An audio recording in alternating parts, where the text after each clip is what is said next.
Bonsoir à tous et à toutes, bienvenue pour ce 6e numéro de Parlons Santé.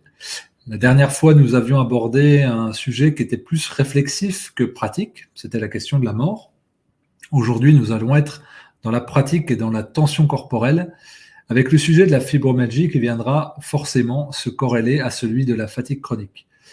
On en parle beaucoup de ces symptômes, ils sont difficiles à appréhender pour beaucoup, que ce soit pour les patients ou pour certaines personnes du corps médical. Le but ce soir, c'est d'avoir 4 points de vue de médecins, mais des médecins qui se sont ouverts à d'autres spécialités, d'autres approches, que ce soit l'homéopathie, la vision symbolique, l'acupuncture, l'ostéopathie, bref, des pistes multiples qui incarnent ce que nous souhaitons mettre en avant à Réinfo Santé et dans Parlons Santé, c'est-à-dire une vision intégrative de la santé et de la médecine. Ce soir, nous aurons 2 femmes et 2 hommes qui vont nous partager à la fois leur savoir et leur expérience.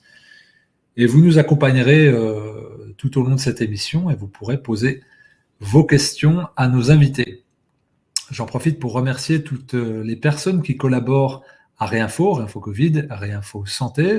J'en profite pour remercier les personnes qui ont fait le générique et la musique, et également Florence qui coordonne avec moi et organise avec moi cette émission. Je propulse sur le devant de la scène tout ce travail qui est fait par beaucoup d'autres personnes. Nous sommes partis pour 1 heure d'émission, tous ensemble. J'accueille désormais Magali. Magali, bienvenue à toi, c'est la première fois dans cette émission. Oui, bonsoir Fabien, bonsoir à tous. Est-ce que tu peux te présenter ? Oui, donc je suis Magali, donc je suis médecin de profession, spécialiste en médecine physique et réadaptation. Donc c'est, on va dire, médecin rééducateur pour ceux qui ne savent pas ce que c'est que la MPR.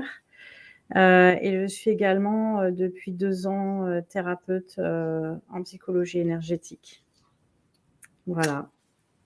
Et je participe à cette émission parce que j'ai aussi un double regard, parce que j'ai vu la maladie sous l'angle médical, mais également de l'autre côté de la barrière, en tant que personne souffrant de fibromyalgie. Voilà, donc j'ai guéri. Merci de cette précision importante. Vous êtes ce soir, et évidemment, ça va trouver un écho encore plus large aux personnes qui nous écoutent, c'est-à-dire on n'est pas que dans le savoir théorique. Parlons Santé, c'est avant tout une émission pratique. Et bien sûr qu'il y aura plus d'empathie encore dans tout ce que vous livrerez, toi et l'autre personne que je laisserai se présenter tout à l'heure. En attendant, j'accueille Christiane. Christiane, bienvenue à toi. Tu as une petite nouvelle aussi à Parlons Santé. Est-ce que tu pourrais te présenter ? Oui, merci de m'avoir invité. Bonsoir à tous. Moi, je viens avec mon expérience de médecin psychiatre, psychothérapeute et acupuncteur. Mon idée, c'est de parler de ma façon de comprendre la fibromyalgie et les personnes qui vivent avec le diagnostic là. Merci à toi, Christiane, donc pour cette approche psychologique et énergétique, on va dire, de cet aspect. Une autre personne qui aborde cela, c'est André. André, également nouveau venu. Que de nouveaux devenus ce soir. J'en profite pour dire que vous êtes peut-être certains à vous demander où est Pierre Dufresne. Eh ben, ça va être un petit peu notre où est Charlie, parce que Pierre a eu encore un empêchement familial de dernière minute ce soir. Nous avons échangé hier avec André, et c'est avec une très grande joie, un très grand plaisir que nous t'accueillons, toi aussi, nouveau venu. Est-ce que tu peux te présenter, André ? Oui, bonsoir. Merci d'abord de m'accueillir. Alors, je suis un petit peu comme Magali, c'est-à-dire je vais ici témoigner non seulement en tant que médecin, mais aussi en tant que patient, puisque j'ai été atteint de fibromyalgie. À l'origine, je suis chirurgien maxillofacial. Et lorsque j'ai été atteint de fibromyalgie, je ne pouvais pratiquement plus faire de sport. Et il a fallu que je cherche par moi-même. J'ai fait beaucoup de recherches, j'ai passé beaucoup de diplômes, je suis allé voir un petit peu dans beaucoup de disciplines. Et finalement, j'ai ressorti de tout ça une espèce de thérapeutique que j'ai mise au point avec des bases scientifiques solides. Et quand j'ai vu que ça marchait sur moi, je me suis dit qu'il fallait absolument redonner l'espoir aux gens parce que très souvent, l'espoir est perdu. C'est pour ça que j'ai commencé par écrire un livre il y a déjà une vingtaine d'années qui s'appelle L'espoir retrouvé sur les prisonniers de la fibromyalgie et de la fatigue chronique. Voilà, donc j'interviendrai ce soir à double titre, à la fois de patient, témoin et en même temps praticien, puisque j'ai derrière moi plus de 20 000 cas qui ont été traités. Merci de cette précision. Et puis évidemment, ça vient corréler l'apport de Magali. Donc vous l'aurez compris, vous qui nous suivez, on va être vraiment dans le pratique et dans l'expérience. L'expérience aussi, c'est une chose qui anime Olivier. Alors Olivier, c'est notre vieux routard de Réinfo que beaucoup doivent connaître. C'est la deuxième fois que tu interviens pour Parlons Santé, mais je te laisse te présenter. Oui, merci Fabien, merci, bonjour à tous. Je suis heureux que nous soyons là ensemble pour essayer de présenter des visions un peu différentes.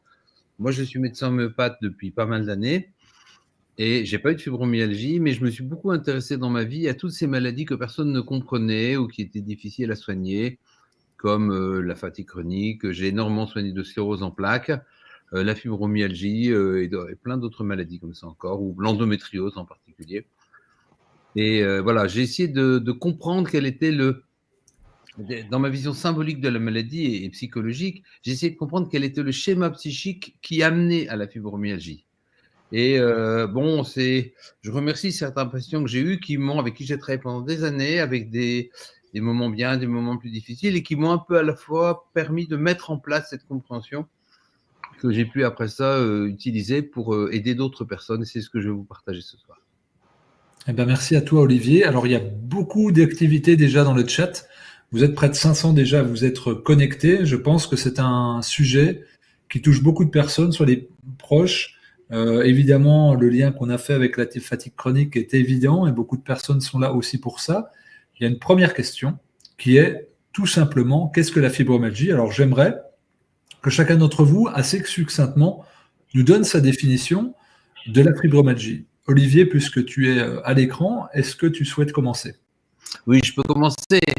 La fibromyalgie est une maladie, bon, je ne vais pas vous donner la définition scientifique, et je pense que d'autres, par exemple, le comprendront beaucoup mieux que moi ou Magali. C'est une maladie qui se caractérise par le fait qu'on voit des gens qui viennent nous voir, qui ont des douleurs un petit peu partout, qui pendant longtemps sont diagnostiqués comme psychologiques, ou on leur met des étiquettes qui souvent les désespèrent. Et puis, un peu à la fois, on finit par diagnostiquer cette maladie avec des critères assez spécifiques de douleur au point d'insertion, toute une série de critères qui sont définis. Maladie qui intervient pour moi dans, comment je dirais, dans les maladies de non-accomplissement, de blocage. Pour moi, c'est quand la nature essaye de s'accomplir et qu'elle n'arrive pas, et qu'elle offre. On verra en détail. Mais c'est une maladie qui on la voit d'abord sur son aspect organique, sur son aspect de douleur, et aussi de perturbations du métabolisme, des perturbations du pH, perturbations de digestion, perturbations biologiques, qui sont l'incarnation de la maladie. Et puis, il y a derrière la fibromyalgie tout un schéma psychologique qui est intéressant à comprendre. Mais effectivement, souvent, ce sont des gens qui sont souffrants, qui ne sont pas compris, et qui ont beaucoup d'errances diagnostiques avant d'arriver à ce qu'ils soient compris. Voilà. En effet, ce sont souvent des malades ambulants, comme on aime à les qualifier. Il y a Angélique dans le chat qui nous dit « Je suis ancienne infirmière. À l'école, on nous a appris que la fibromyalgie n'existait pas, que c'était, entre guillemets, dans la tête. » Magali, toi, quelle est ta définition et ton approche de la fibromyalgie? Je dirais que c'est difficile d'avoir une définition simple parce qu'on peut la voir sous un angle physique, corporel, somatique. mais également sous un angle psychologique, on va dire de l'esprit plus, mais également sous un angle plus spirituel, de l'âme. Et donc, à chaque niveau de compréhension, il se passe des choses différentes. Au niveau du corps, il se passe certaines choses. Au niveau de la psyché, il se passe d'autres choses. Et au niveau de l'âme, il y a encore une symbolique qui est importante à comprendre, mais que la personne ne va pas forcément comprendre tout de suite dès qu'elle est atteinte. Des fois, il faut des années et il faut un long parcours de travail, on va dire, sur le sens justement de cette maladie dans le parcours de vie d'une personne pour arriver à trouver les clés de compréhension.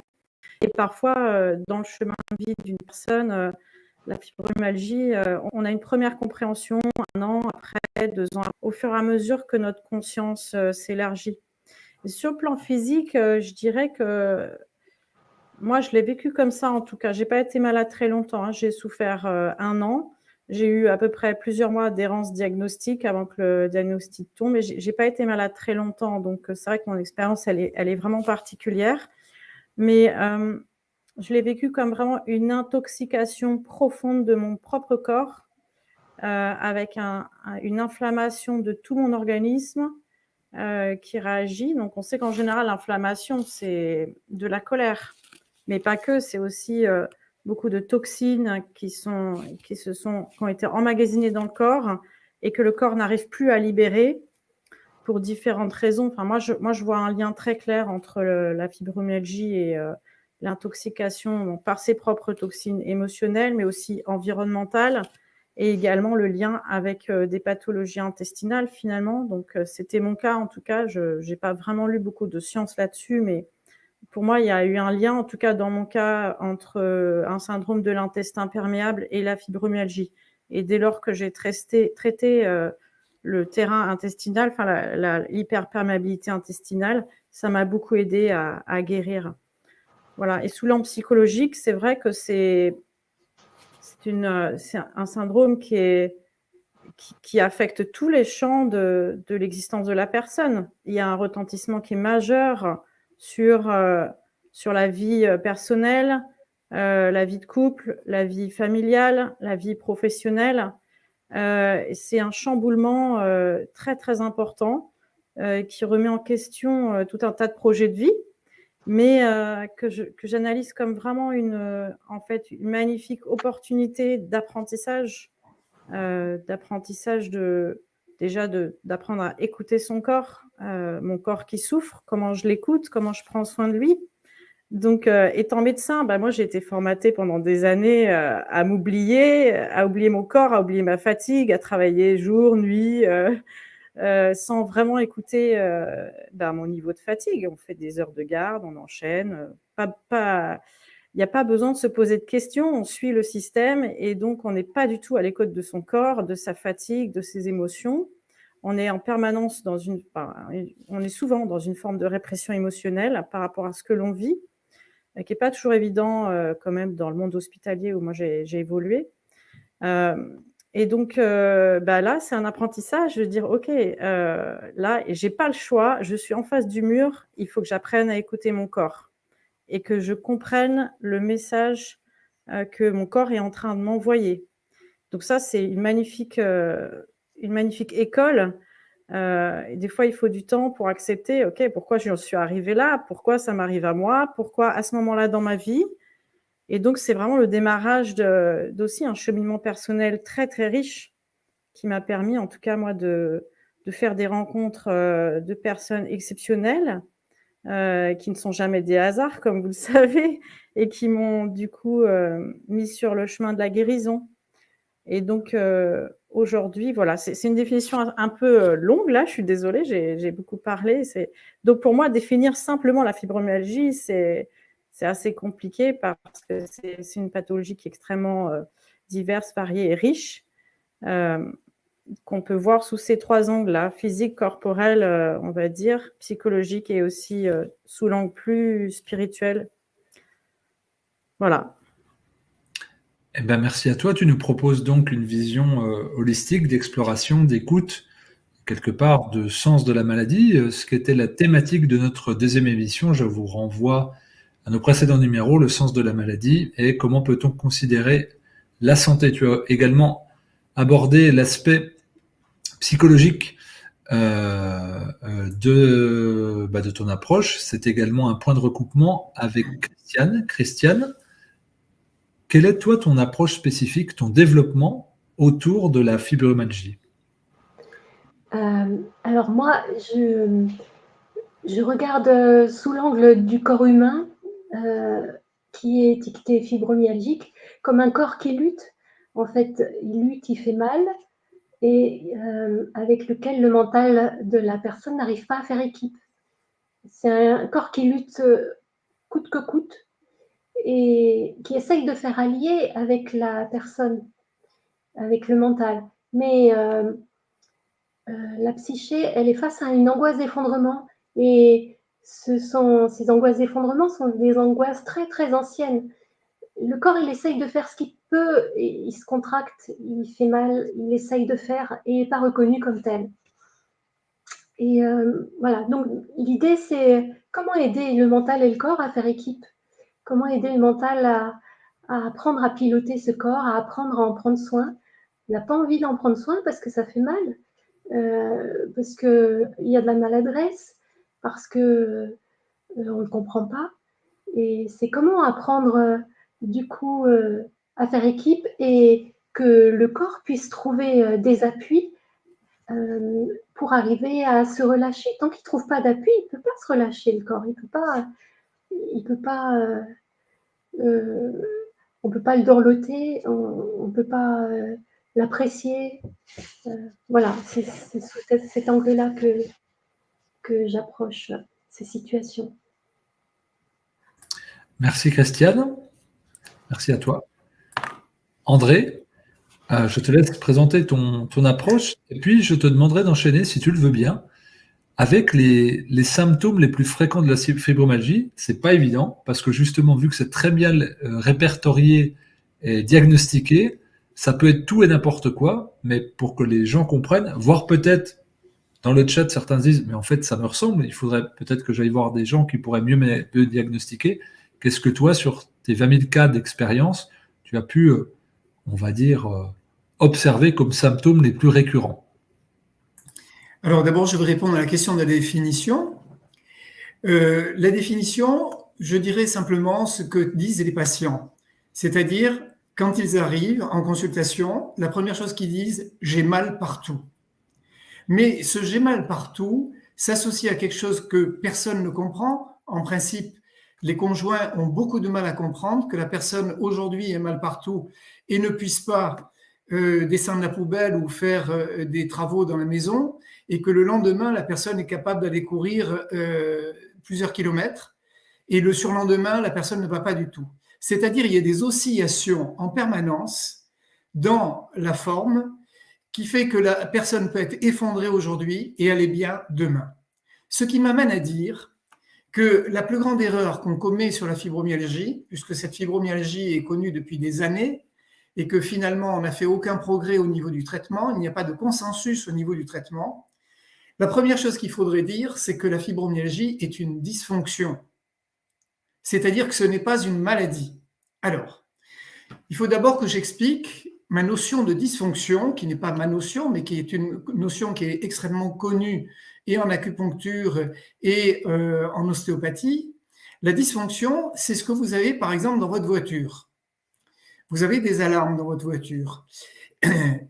Par exemple, si vous voulez faire fonctionner votre voiture alors que la porte est ouverte, le constructeur a mis des câbles dans la voiture qui vont bloquer la voiture. C'est-à-dire, la voiture va être en panne. Elle ne pourra pas avancer parce que la porte est ouverte. De la même manière, votre machine à laver ne pourra pas être ouverte si le cycle n'est pas terminé. Mais ça ne veut pas dire que la porte est cassée. Ça ne veut pas dire que la voiture ne peut pas démarrer. Ça ne veut pas dire qu'elle est en panne. Ça veut dire simplement qu'elle est en dysfonction parce qu'il y a un système à l'intérieur du corps qui va bloquer le corps s'il y a un problème. La meilleure preuve, c'est qu'il y a des variations dans les symptômes de façon spontanée, mais D'autre part, il est possible d'effacer les symptômes à la seconde, plus précisément à la nanoseconde, c'est-à-dire 10 puissance moins 6 secondes, simplement en réalisant des tests dont je parlerai tout à l'heure, et qui vont montrer aux fibromyalgiques que tous les problèmes qu'ils présentaient à l'arrivée dans la consultation peuvent disparaître comme par enchantement en 1 seconde, simplement en faisant un test. Je pense qu'il n'est pas possible de parler de fibromyalgie si on ne fait pas des tests pour vérifier la validité de ce diagnostic. Ainsi que je le précise, une fois que le patient a compris qu'un simple test peut faire varier le problème qu'il a, il a enfin compris qu'il n'a pas une maladie. Parce que malheureusement, quand on nous apprend la médecine, on nous explique que très souvent, la fibromyalgie, c'est une maladie incurable. En fait, ce n'est pas une maladie, c'est une dysfonction qui restera incurable tant qu'on ne réglera pas le problème de la dysfonction. J'espère que ça a été assez clair d'exprimer ça comme ça. Je vous laisse si vous avez une question concernant cette dysfonction, parce qu'il faut que ce soit bien acquis, il faut que ce soit bien compris.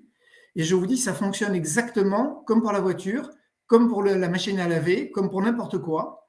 Ça va mettre en panne le système dans le corps humain. Non seulement ça le met en panne, mais en plus de ça, ça le met en vrille. C'est-à-dire le corps entier n'est plus dans son axe, il est complètement vrillé suivant l'axe vertical. Et c'est ce qu'on voit à l'examen du patient, c'est-à-dire la première chose qu'on voit quand on fait marcher un patient devant soi ou quand on le voit simplement statiquement, il a une épaule qui est plus haute que l'autre, il a le bassin qui est carrément oblique au lieu d'être droit, et surtout, il a les épaules, la ligne des épaules qui n'est plus du tout dans l'alignement du bassin. Si la fibromyalgie existe depuis longtemps, on va même voir une déformation au niveau de la mâchoire, c'est-à-dire que la bouche va s'incliner par rapport à la ligne des pupilles. C'est-à-dire on va avoir ce phénomène. Et tout le corps se met en dysfonction. Et ce que je viens de vous montrer au niveau de la face, ça disparaît dès qu'on traite l'origine de cette dysfonction. Eh ben, on sent répondu à la question. C'est très bien, puis on sent surtout l'expérience et l'observation, et puis la formation que tu as faite en tant qu'ostéopathe. Et là, on a vraiment la présentation d'une vision holistique au service du terrain de l'individu, et non pas que d'une généralité. Et c'est vrai que si on part en généralité, on se dit mais ça veut tout et rien dire, c'est une maladie fourre-tout. Et c'est d'ailleurs l'approche qu'ont beaucoup de praticiens qui ne s'attardent pas à des échanges basés, comme tu le fais, sur l'expérience. Autre personne, autre chirurgien comme toi, mais là c'était au niveau viscéral, le docteur Jean Seignalet a longuement abordé les maladies chroniques d'encrassement. Magali parlait d'encrassement, d'auto-encrassement, avec des résultats probants sur les rhumatismes, la polyarthrite rhumatoïde ou autres maladies auto-immunes, et la fibromyalgie. Est-ce que Magali, tu pourrais nous synthétiser rapidement quelles sont les pistes que peuvent avoir les gens qui nous écoutent au niveau alimentaire et les résultats qu'on peut espérer obtenir, quand bien même ce n'est pas systématique? Oui, je vais essayer. Je ne suis pas non plus une experte dans le domaine, mais j'ai fait une formation justement dans mon parcours de guérison en micronutrition, et c'est justement là que j'ai pu découvrir donc la méthode Seignalet, et j'ai lu beaucoup de choses sur Professeur Joyeux. La personne qui m'a mis le plus sur la piste, c'est Monsieur Denis Richer, qui a écrit un livre qui s'appelle Ne nourrissez plus votre douleur. C'est le premier livre que j'ai lu après mon diagnostic. Il m'a vraiment énormément éclairé sur le phénomène d'inflammation de l'organisme et les effets que ça pouvait avoir de manière globale sur tous les systèmes et organes, notamment au niveau musculaire, mais pas que. Et que je remarquais ça aussi dans ma symptomatologie, c'est qu'il y a une variation des douleurs, ce qui peut être en fonction de la température, mais aussi en fonction de l'état de stress, en fonction de ce qu'on peut manger. Et effectivement, l'alimentation me paraît vraiment un élément crucial à prendre en charge. Donc, parce que, comme je disais, il y a énormément d'inflammation dans tout le corps, souvent liée à une accumulation de toxines que la personne n'arrive plus à évacuer. Donc, en tout cas, dans le cas de l'intestin perméable, moi, c'est le cas que je connais, si vous voulez, la barrière intestinale est tellement lésée que, grosso modo, les bons nutriments n'arrivent plus à la personne n'est pas apte à absorber des nutriments de qualité, donc des oligo-éléments. Donc, il va y avoir la fatigue aussi liée à des carences spécifiques en nutriments importants, comme le magnésium, le calcium, etc. Enfin, beaucoup de divers nutriments. Et par contre, il y a une incapacité par une dysfonction. Je pense que effectivement, le mot dysfonction, c'est assez juste. Moi, je la vois pas comme vous, mais effectivement, il y a une dysfonction dans l'élimination aussi des produits toxiques du métabolisme. Dans mon parcours, en tout cas, j'ai vraiment guéri grâce à un changement alimentaire vraiment extrêmement profond et complet. Donc, j'ai pas suivi à la lettre la méthode signalée, mais j'ai vraiment donc supprimé certains éléments de mon alimentation. Alors justement, Magali, est-ce que tu pourrais nous résumer la méthode signalée pour ceux qui ne la connaissent pas? Quels sont les grands principes, les grands piliers? En fait, je la connais pas extrêmement bien, mais grosso modo, l'idée, c'est vraiment de réduire tout ce qui est pro-inflammatoire dans l'alimentation et beaucoup les aliments transformés. Donc, les aliments, en fait, que nos bactéries intestinales ou nos enzymes ne sont pas toujours aptes à digérer. Par exemple, le gluten. Donc, le gluten, c'est quand même une problématique importante à prendre en compte parce que donc notre système enzymatique n'est pas capable de couper en suffisamment petits morceaux les protéines du gluten.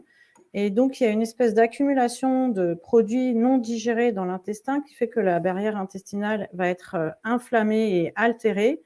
Et chez tout le monde, en fait, ça peut être globalement, il peut y avoir peu d'impact, c'est-à-dire que tout le monde peut se sentir mieux en faisant un régime sans gluten. Mais par contre, quand on a déjà une inflammation importante au niveau intestinal et que l'intestin devient perméable, par exemple, les molécules de gluten peuvent passer la barrière et par exemple créer une intolérance au gluten, des réactions importantes et une inflammation vraiment importante au niveau intestinal. Les conséquences, c'est que quand l'intestin ne fonctionne pas bien, par exemple, on a une baisse de sécrétion de sérotonine, donc c'est l'hormone l'hormone du bonheur, c'est notre antidépresseur naturel, il est essentiellement produit dans l'intestin. Donc quand l'intestin dysfonctionne, déjà il y a moins de sérotonine, donc ça aggrave la dépression associée souvent à la fibromyalgie, ça aggrave les douleurs. Donc pour moi, au niveau alimentaire, pour bien répondre à cette question, c'est vraiment limiter les aliments transformés et limiter certaines céréales qui sont moins bien digérées. Donc toutes les céréales qui ont énormément muté dans l'évolution on va dire de l'agroalimentaire, notamment le blé, mais lui aussi il parle du maïs et d'autres céréales qu'on n'est plus apte à digérer de la même façon que les céréales ancestrales, comme l'épeautre ou d'autres céréales plus anciennes. Elles ont tellement muté en fait que on va dire notre bagage enzymatique n'est plus adapté pour digérer correctement ces céréales. Donc vraiment, il insiste sur l'utilisation l'ingestion de tous les aliments qui sont, on va dire, hypotoxiques, donc qui vont diminuer l'acidité du corps, donc tout ce qui est fruits et légumes énormément, mais aussi je pense qu'il doit insister aussi sur les oméga 3. C'est important d'avoir un bon ratio oméga 3, oméga 6, parce que nos cellules neuronales, notamment, ont besoin d'être fluides pour transmettre correctement les messages d'un flux nerveux, d'avoir une membrane fluide, et la membrane de nos cellules est directement, la qualité de la membrane de nos cellules est directement en fonction des lipides qu'on ingère en fait. Donc quand on a un mauvais apport lipidique, nos membranes cellulaires vont se rigidifier et les messages se transmettent moins bien. Et c'est vrai que pour une personne qui est en bonne santé, il n'y aura pas forcément d'impact visible, mais pour quelqu'un qui souffre d'inflammation chronique et qui a déjà un état de fatigue important, un ralentissement, on va dire aussi une dépression liée à la douleur chronique, parce que forcément, au bout d'un certain temps de douleur, ça retentit sur le moral et souvent, il y a une dépression sous-jacente qui s'installe. C'est vraiment important, en fait, d'arriver à rectifier l'alimentation pour limiter l'inflammation dans le corps et permettre aussi au corps, aider le corps à pouvoir évacuer toutes les toxines qu'il n'arrive pas à évacuer. Alors justement, parler de ces toxines qui n'arrivent pas à être évacuées, ça rejoint aussi ce que tu disais, l'incapacité à mettre au dehors certaines substances qui génèrent de l'inflammation, donc des déchets métaboliques acides.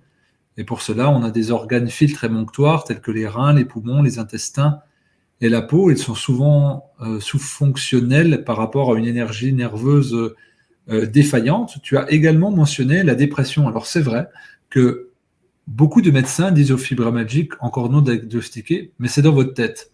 Alors j'aimerais aller sur cet aspect psychologique, alors psychologique pur, mais également symbolique. Est-ce que Olivier, toi, tu pourrais nous parler de l'aspect symbolique de cet état psychologique qu'on jugerait défaillant chez les fibromyalgiques, et je laisserai ensuite le soin à Christiane de développer autour de ce que tu auras pu dire.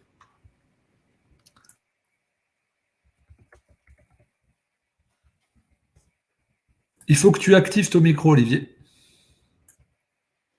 Bon, voilà. Je vais essayer de vous expliquer ça d'une façon relativement brève, mais ça va peut-être prendre un petit peu de temps quand même. Moi, je me suis attardé dans ma vie de médecin à essayer de comprendre les mécanismes psychologiques qui amenaient à. Et il y a un mécanisme psychologique concernant les fibromyalgies qui est assez caractéristique des fibromyalgiques. Alors, les fibromyalgiques, ce sont d'abord des gens qui ont en général des gens qui ont une forte personnalité. On fait rarement une fibromyalgie sur une personnalité très conciliante, très souple. Voilà, il faut déjà avoir une bonne structure de personnalité assez costaud. Et ce sont des gens qui auraient pu être des dominants, mais qui sont confrontés dans leur enfance et dans leur histoire à des gens infiniment plus dominants qu'eux, infiniment plus puissants, souvent par la violence, par la méchanceté, par l'action, par la manipulation, au point qu'ils sont face à ça à la fois dans leur enfance, parce qu'il y a une phase de mise en place de la fibromyalgie par un schéma de fibromyalgie qui se met dans l'histoire d'enfance, que je suis en train de vous décrire là, et qui s'activera après ça à l'âge adulte. Mais donc la mise en place de schémas psychologiques, ce sont des gens à personnalité forte, mais qui sont souvent enfants de gens à personnalité forte, mais souvent violentes, méchantes, perverses, et qui réalisent vite que s'ils ne se laissent pas faire, ils vont mourir. C'est très important. Il y a une pression qui est exercée dans l'enfance et dans l'histoire des fibromyalgiques qui est telle qu'il y a un sentiment potentiellement de mort si on ne s'écrase pas.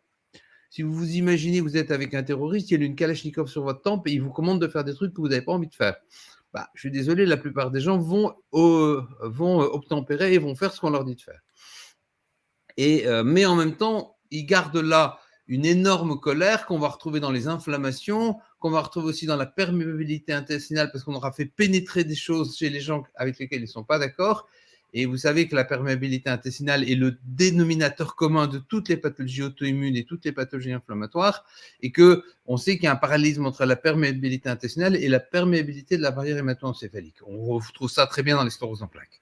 Donc c'est pour ça que c'est un des moyens de traitement. Mais revenons à l'origine. Donc il y a des violences qui sont des violences psychologiques, des violences physiques, des violences qui peuvent être souvent sexuelles, voire extrêmement violentes au niveau sexuel. J'ai connu des histoires terribles pour ça. Et donc, le sujet se rend compte qu'il va être anéanti. Et quand Christiane parle de la peur de l'effondrement, il y a quelque chose comme ça, où la personne est arc-boutée dans à la fois une lutte et une soumission de crainte d'un effondrement et de crainte d'être tué. Alors, autant dans des maladies comme l'endométriose, il y a beaucoup de domination perverse, mais il n'y a pas de violence physique, souvent une violence sexuelle. Là, dans la fibromyalgie, il y a très souvent des histoires comme ça que je pourrais vous en raconter, qui sont assez difficiles. Et donc, le sujet est comme ça. Et je dirais qu'une des bases fondamentales de la fibromyalgie, c'est qu'il y a une espèce de colère. Et regardez, si je suis en colère comme ça tout le temps parce que je voudrais taper, eh bien, qu'est-ce qui se passe? Je vais avoir la totalité de mes muscles qui va être tendue. Et comme ils sont tendus, ils vont tirer sur les points d'insertion. Donc, on va avoir des douleurs au point d'insertion.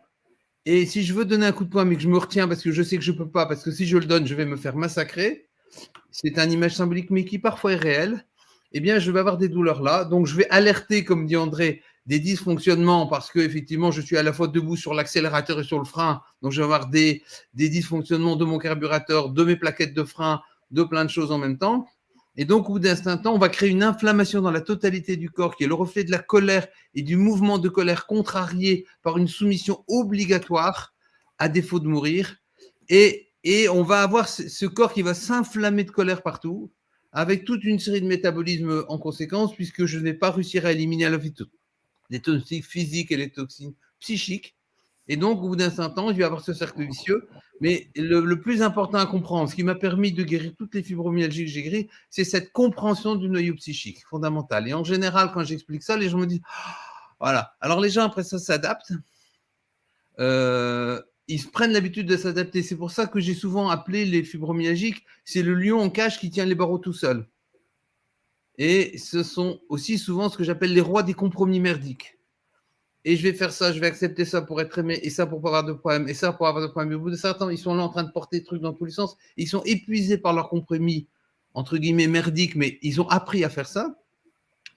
Et, comment je dirais, le psychisme, lui, dans l'histoire, la personnalité, elle ne s'explique, elle ne se vit que à travers de la douleur. Donc, le psychisme du sujet est réduit à la notion de sa douleur, et j'ai mal, et du coup, j'existe parce que j'ai mal. Et d'un autre côté, il y a aussi un aspect, je me suis coupé de mon ressenti d'une façon très importante. Les gens qui ont des fibromyalgies, ils peuvent même vous dater. Des fois, les gens disent, c'est tel jour à telle heure, quand il est arrivé ça, je me suis coupé de mon ressenti. À 8 ans, il y a eu ça. À 10 ans, il y a eu ça. À 15 ans, il y a eu ça. Je me suis coupé de mon ressenti. Et on les voit quand ils vont avoir tendance, quand on va vers la guérison, ils vont plus avoir mal, mais ils vont ressentir les émotions qu'ils avaient niées et mis de côté. Et il y en a beaucoup qui me disent c'était plus facile d'avoir mal que de ressentir. Et donc, dans la sortie, alors après ça, il y a un moment où toute la coupe déborde et la fibromyalgie se met en route, avec toute sa cascade métabolique derrière qui était très bien décrite, tous les dysfonctionnements, tous les troubles intestinaux, toutes les inflammations, tous les aspects microbiens. Et là, il y a toute une cascade qu'on pourrait décliner pendant des heures, mais l'important, à mon avis, c'est ça. Et puis, la guérison, souvent, se fait en 2 temps. Il y a d'abord la guérison organique et puis il y a la guérison psychique. La guérison organique, elle va se faire d'abord parce que souvent, on va comprendre, apprendre à s'écouter, apprendre à prendre soin de soi, on va faire attention à la diététique et on va améliorer. D'ailleurs, au niveau diététique, c'est intéressant parce que dans Signalé, c'est sans gluten et sans caséine. Et la caséine, c'est maman, c'est le lait, et le gluten, c'est papa. Donc, régime Signalé, c'est sans papa, sans maman. Donc, j'élimine papa de mon alimentation, j'élimine maman de mon alimentation. Du coup, ça se calme déjà un petit peu parce que j'ai mis ces impulsions-là. Et donc, la guérison va d'abord se faire au niveau physique, souvent parce qu'il y a un médecin, un naturopathe qui leur a appris des techniques physiques de métabolisme, de diététique, qui va faire que l'ensemble inflammatoire de détoxination va se calmer. Mais on va garder le caractère psychique de la fibromyalgie, c'est-à-dire la crainte d'être dominé, la note paranoïaque qui va avec, la difficulté à revivre ses émotions. Avec d'autres choses, on pourra en parler, mais le fait que les fibromyalgiques, au moment où ils vont guérir, ils vont souvent s'échapper et ils vont s'échapper de la thérapie, ils vont se sauver parce que avec une notion, c'est beaucoup plus facile d'avoir mal que de ressentir. Combien de fois j'ai entendu ça? C'est plus facile d'avoir mal que de ressentir. Et puis, la guérison psychique, elle va arriver. Il y a des gens qui n'ont plus mal, qui n'ont plus de douleur de fibromyalgie, mais qui gardent pendant longtemps le schéma psychique de fibromyalgique. Et donc, il y a tout un travail qui se fait après et on voit encore des aspects de crainte d'être dominé, de crainte de ci, de crainte de ça, de crainte du lien aussi, parce que le lien était pendant longtemps symbole de domination. Et donc, dès qu'il y a un lien, hop, on se sauve, hop, on se sauve. Et quand on voit des fibromyalgiques, on leur dit, est-ce que vous arrivez à vivre le lien? Voilà, en gros, ce que je pourrais dire sur le schéma psychique de la fibromyalgie. Eh bien, merci beaucoup, Olivier. Ça semble avoir parlé à pas mal de personnes et avoir fait écho à pas mal d'histoires dans le chat. Merci d'ailleurs de vos partages et de vos interactions très bienveillantes par ailleurs. Christiane, est-ce que tu souhaites prendre le fil d'Olivier. Moi, je veux bien compléter parce qu'effectivement, dans ma patientèle, les personnes qui sont étiquetées et qui souffrent vraiment de douleurs intenses et de difficultés à se mouvoir et de maladresse et de cette impuissance, la plupart du temps, ce sont des battants. Ils se bougent, ils se mobilisent, ils vont même essayer d'aider les autres. Et en fait, ils sont battants, mais en fait, ça marche jamais, quoi. Ils sont dans un environnement où c'est jamais suffisant. Et puis autour, on les comprend pas non plus. Enfin, ça, c'est le biais aussi des gens qui consultent chez le psychiatre. Hein. Attention, hein, je veux vraiment préciser là-dessus. Et en fait, si ces personnes-là, avec cette grille de lecture que j'ai, hein, donc qui souffrent d'une angoisse archaïque d'effondrement, les angoisses archaïques, en fait, c'est les angoisses qu'on a quand on est tout petit, avant l'âge de 3 ans. En général, on s'en sort de ces angoisses archaïques si on a eu un environnement qui était quand même relativement adapté. Et on a pu créer un attachement, on appelle ça un attachement sécure. C'est un attachement qui aide à aller de l'avant, qui aide à être curieux, mais aussi qui apprend à prendre soin de soi. En fait, dans ma patientèle, les personnes qui sont plutôt avec ce profil de fibromyalgie, on retrouve parmi eux des troubles de l'attachement. Et les troubles de l'attachement, en fait, ils se construisent quand soit dans l'environnement, les gens sont trop préoccupés. Et ils sont pas du coup capables de s'adapter aux besoins du petit. Donc on peut trouver des autoritaires, des gens qui sont pas, qui arrivent pas en tout cas à s'adapter. Alors ou des bébés qui ont des besoins particuliers. Parce qu'il y a quand même des bébés, on a beau avoir un environnement à peu près correct, il y a des bébés, c'est difficile avec eux, ils poussent des cris, c'est difficile de supporter et ça peut faire revenir à l'intérieur de l'adulte des choses un peu difficiles qui vont dans le rejet. Et donc, oui, ces troubles de l'attachement font que c'est aussi une grille de lecture. Le corps, du coup, lui, il prend le dessus, il essaye de tenir envers et contre tout. Et si on veut aider le corps à s'apaiser, à se relâcher, il faut vraiment qu'il arrive à trouver un appui quelque part, sinon il ne va pas pouvoir lâcher. Toujours avec cette grille de lecture-là. Je veux préciser aussi que je trouve tellement intéressant de travailler avec une collègue micronutritionniste parce que ces questions de l'inflammation dont on a parlé, elles sont réelles, quoi. J'ai pas eu le temps de me former à la micronutrition, c'était l'idée que j'avais au lieu de donner des neuroleptiques, des médicaments conventionnels. Mais donc c'est pas mal de faire alliance avec d'autres professionnels aussi. Et donc, comme il y a ces difficultés de la petite enfance, il y a aussi les réflexes archaïques et les réflexes de posture qui ne sont pas forcément bien intégrés. Et ceux-là, quand ils ne sont pas bien intégrés, ils nous font faire des gestes parasites, ils nous font nous contracter, ils nous font avoir une respiration qui n'est pas vraiment fluide. Et donc, du coup, je propose à mes patients d'aller, par exemple, sur le site reflex.org. C'est un monsieur qui a créé le Brain Gym. Comment il s'appelle? Je ne sais plus. Enfin, il a mis au point une méthode pour aider à intégrer les réflexes de posture. Et ça permet du coup aux personnes soit de trouver un praticien, soit de se faire eux-mêmes des auto-soins. Il y a des petites vidéos toutes simples. Donc, à la fois, du coup, vous voyez, c'est une problématique psychique, mais j'entends bien, comme Magali l'avait dit, c'est aussi physique, c'est aussi spirituel. Et bon, pour le côté spirituel, peut-être j'en parlerai un peu plus tard. Voilà. Paul Denison, merci. Eh bien, merci à toi, Christiane. Et puis, oui, grande utilité à parler du Brain Gym.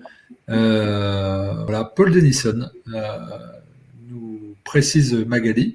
Donc merci pour la précision. Pour ceux qui voudraient poursuivre, extrêmement utile aussi pour les enfants, pour la motricité, pour le développement cérébral. On se rend compte qu'il y a beaucoup d'éducateurs sportifs et d'instituteurs, professeurs des écoles, qui disent voir une grande différence depuis 10-15 ans sur la latéralisation des enfants, et le Brain Gym aide beaucoup en cela. Tu as parlé que tu regrettais de ne pas encore faire de micronutrition et que du coup tu étais frustré et que tu trouvais intéressant de faire alliance avec des autres praticiens. Eh bien, ça fait partie des raisons d'être de cette émission et de Réinfo Santé globalement, c'est de mettre en lien des personnes d'horizons divers avec des approches complémentaires pour justement avoir une vision la plus globale, parce que chacun dans ses talents, dans ses qualités.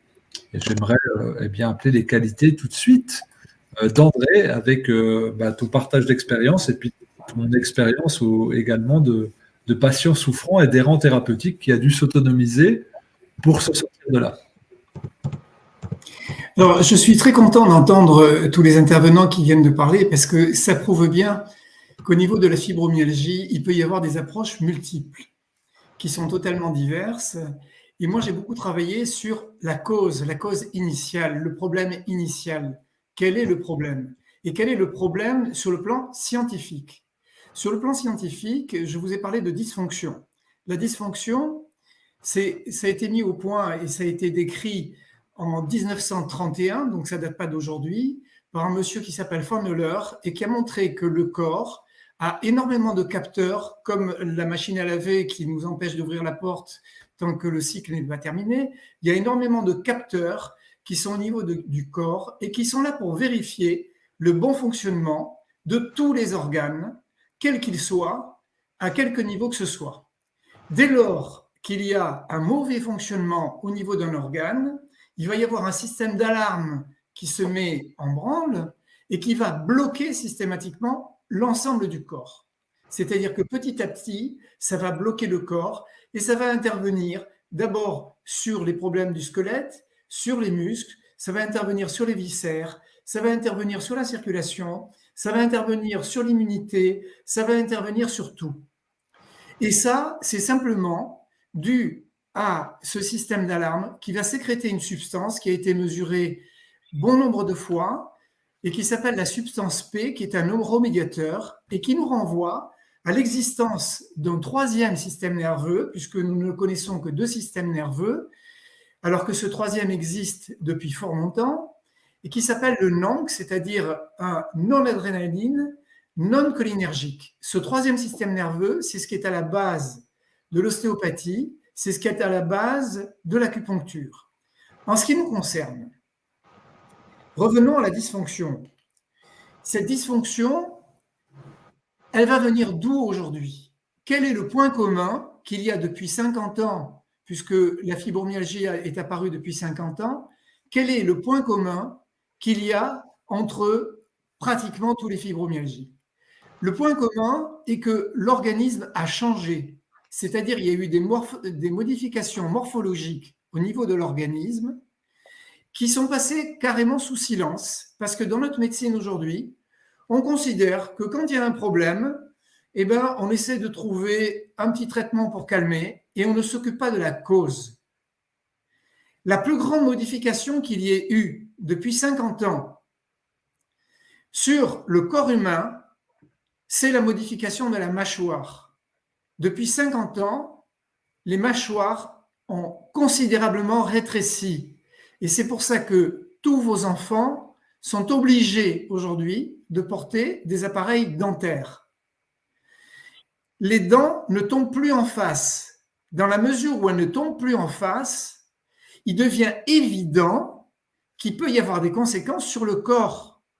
Comment voulez-vous que ce corps qui a été programmé pour avoir un humérus qui s'emboîte d'une telle façon avec un cubitus, comment voulez-vous que brutalement il accepte qu'une canine ne soit plus à sa place? Comment voulez-vous qu'il n'y ait pas d'action? Comment voulez-vous qu'il n'y ait pas une répercussion? C'est quelque chose qui est impossible à concevoir aujourd'hui.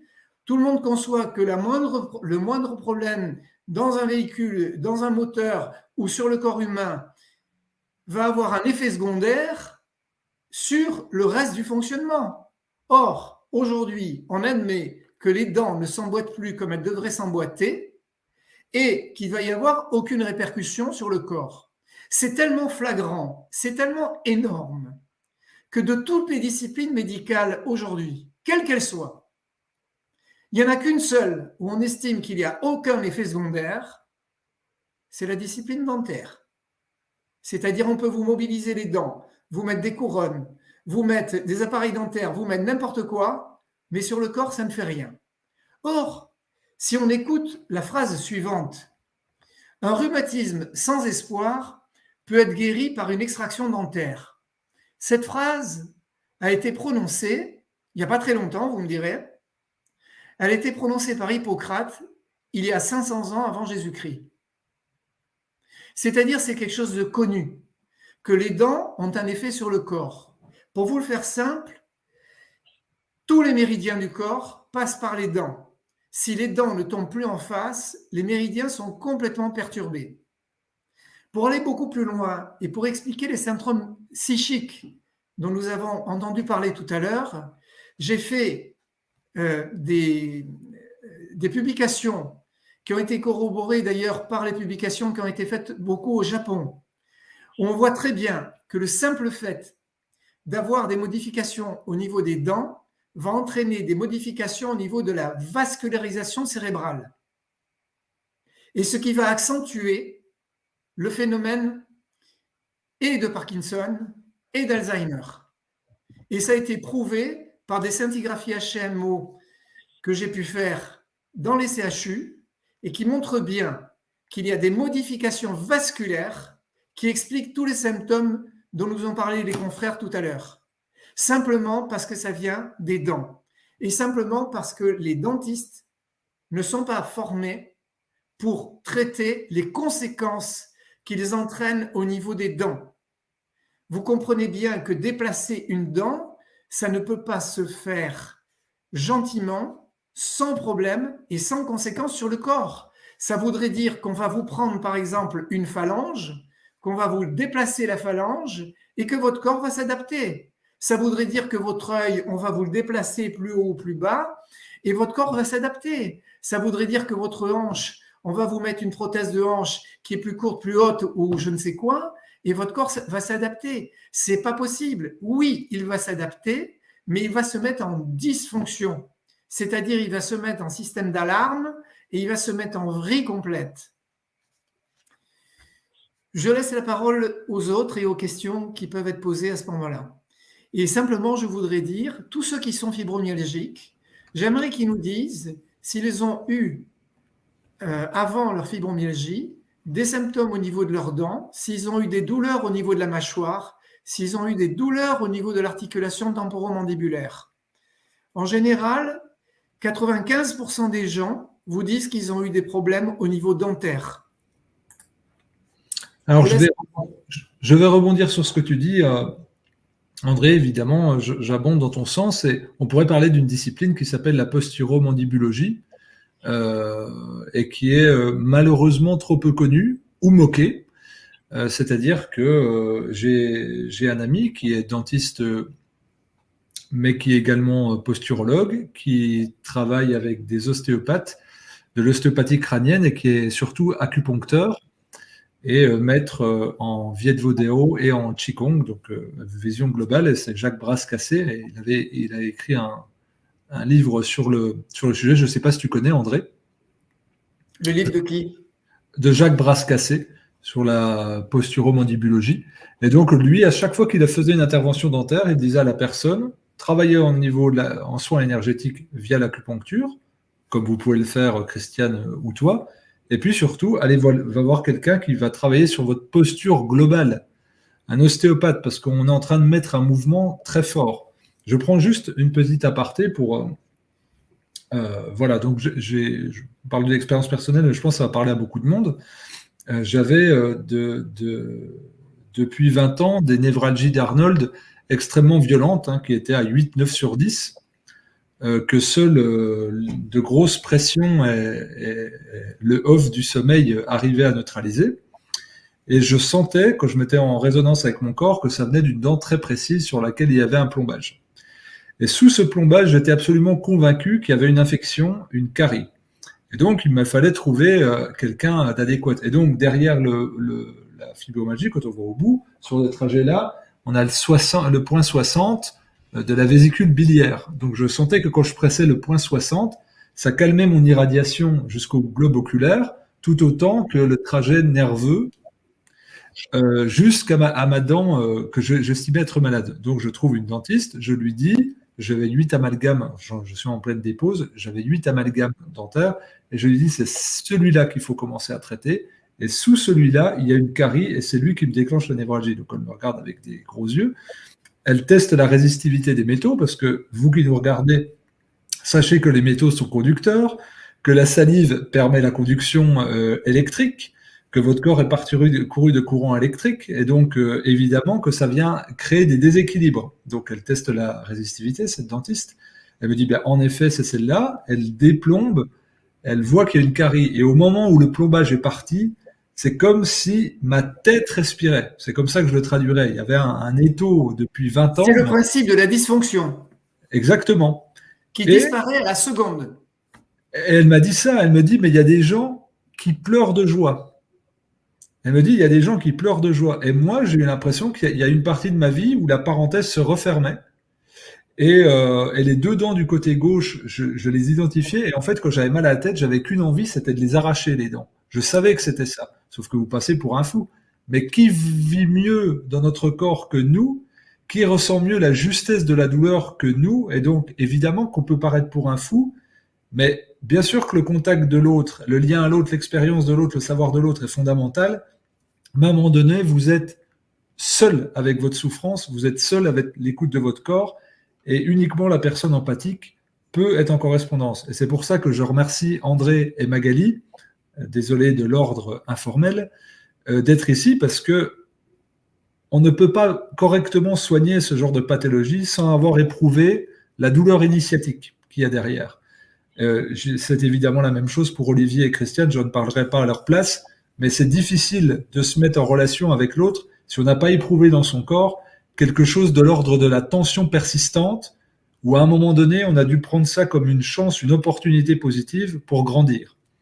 Et donc, c'est évidemment un message d'optimisme que j'envoie à tous les fibromyalgiques, parce que nous avons tous vu les 5 des personnes ou en rémission ou en guérison. Il y a beaucoup de témoignages de souffrance dans le chat, et il me semble important de témoigner ce côté-là, que évidemment il y a des solutions, il n'y a pas de miracle, il y a des causes fondamentales qui sont psycho-émotionnelles, énergétiques, structurelles, nutritionnelles, physiologiques, biologiques et symboliques. Tout ça, ça raconte que vous êtes des individus multiples, complexes, comme l'a dit Olivier, avec des histoires de vie et des parcours qui vous sont propres et uniques. Trouvez des personnes et des personnalités au niveau de l'environnement thérapeutique qui soient des humanistes autant que des techniciens, et vous pourrez trouver des lieux où vous pourrez poser tout cela sans paraître pour des doudingues, des dépressifs qui ne comprennent rien et qui élucubrent. J'en viens, désolé pour ce petit laïus, mais j'essayais de rebondir aussi avec quelque chose qui est en correspondance avec le chat. Avant que nous prenions des questions, vos questions, j'aimerais, Magali, si tu peux esquisser succinctement le lien qui est fait, confus ou raisonné, avec ce qu'on appelle la fatigue chronique. Alors, je fais juste un petit aparté. Merci André pour ce regard-là qui est vraiment très intéressant. J'aurais bien aimé guérir en juste allant une fois chez le dentiste. Malheureusement, ça m'a pris beaucoup plus de temps que ça. J'avais effectivement une dysfonction de l'ATM que j'ai pu guérir par l'EFT, Emotional Freedom Technique. Mais je crois que vraiment, il y a un aspect multiple, multifactoriel dans cette bon, maladie ou pas maladie, on l'appelle comme on veut, qui est vraiment très complexe. Donc ça, c'est ce que je voulais dire. Je vais répondre à ta question. Hein. Ne t'inquiète pas, Fabien. Je voulais aussi dire à Olivier que j'étais tout à fait d'accord avec son analyse de la guérison en 2 temps. C'est exactement ce que j'ai vécu moi. Et donc, ce premier temps, c'était vraiment une guérison organique grâce à la micronutrition, aux approches naturelles, dont l'objectif, c'était vraiment de limiter l'inflammation pour diminuer le plus possible des douleurs et la fatigue. Donc, je ramène toujours mon expérience personnelle, mais c'est ce que je peux vous partager de mieux, je pense, ce soir. C'est que en modifiant mon alimentation, j'ai pu guérir, donc j'ai pu arrêter mes antidouleurs, qui étaient quand même de la morphine, hein, donc c'était des fortes doses d'antalgiques. En 1 mois, j'avais plus d'antidouleurs, plus de morphine. En 3 mois, j'avais plus d'antidouleurs. En 6 mois, j'ai arrêté tous les médicaments que j'avais. J'étais devenue vraiment une armoire à pharmacie, hein. Et en 1 an, il m'a fallu 1 an pour récupérer de la fatigue, parce que comme il y a une fatigue chronique qui est associée, qui est vraiment monstrueuse, hein. C'est-à-dire que c'est difficilement compréhensible par l'entourage, parce qu'ils ne nous voient pas bien, mais ils ont du mal à mesurer l'intensité de la fatigue. C'est vraiment une fatigue énorme.